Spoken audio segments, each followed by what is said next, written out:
CBN, Emprego e Oportunidades. Emprego e Oportunidade, hoje nós falamos com Dimas Faccioli, especialista em recursos humanos, a respeito de um estudo que revelou o quanto que o Brasil poderia ser mais rico se tivesse um ensino de países desenvolvidos. Como a gente vê lá fora, né, Dimas, ainda falta muito o que aprender, né, para poder ensinar, garantindo assim esse desenvolvimento. Não é? Bom dia para você. Bom dia, Regi. Então, a gente acha que essa questão de estudos, né, enfim, a gente não, algumas pessoas entendem que ele tem pouco impacto na questão da economia, né? Mas aqui, uma pesquisa feita pela Fundação Getúlio Vargas aponta as evidências do impacto da educação no crescimento de uma nação.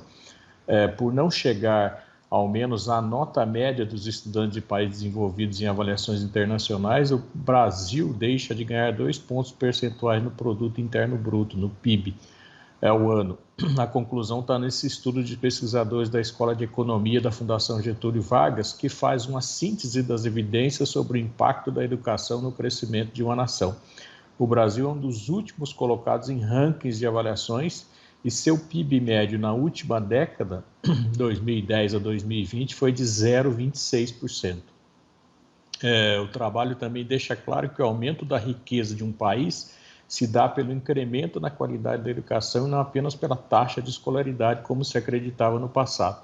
As dezenas de estudos analisados levaram em conta resultados dos países em avaliações como o PISA, que é o programa de avaliação internacional, né?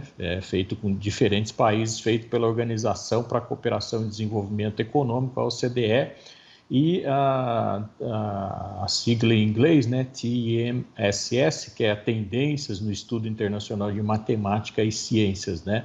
Um dos estudos feito pela Universidade de Stanford de 2022 indica que se os países da América Latina garantissem que todos os estudantes alcançassem o nível básico de proficiência no PISA, que é esse Programa Internacional de Avaliação de Estudantes, os ganhos para a região ao longo do século XXI somariam 76 trilhões de dólares. Então, a educação, né, é uma condição necessária para o crescimento sustentável, né, para um ciclo virtuoso. Não é só o que o país produz, mas a melhora de vida das pessoas em saúde, com menos criminalidade, salários mais altos, inovação, participação política, afirma o professor da Fundação Getúlio Vargas, André Portela, né, que foi o responsável por esse estudo.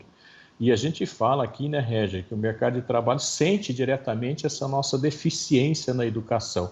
É muito difícil contratar e manter profissionais com as qualificações que as empresas necessitam.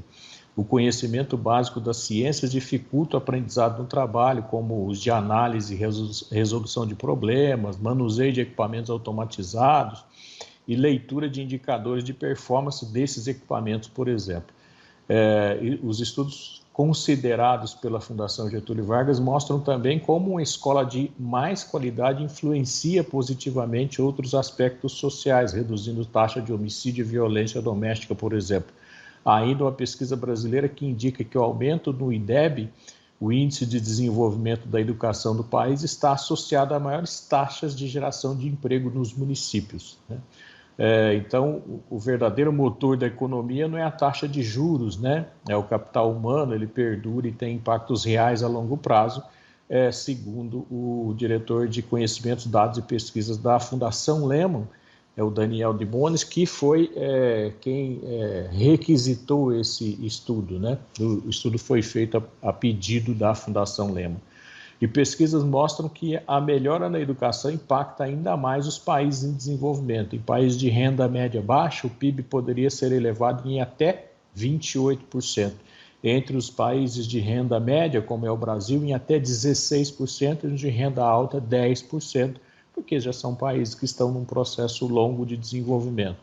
Entre os exemplos de nações que tiveram melhora na educação e crescimento econômico nas últimas décadas estão Singapura, Coreia do Sul, Portugal e Polônia, todos com notas acima da média dos países membros da OCDE. Na última avaliação do PISA, que foi feita em 2018, o Brasil teve nota 382 em matemática, por exemplo, enquanto a média da OCDE é 489. Em ciência foram 404 pontos contra 489 da média da OCDE.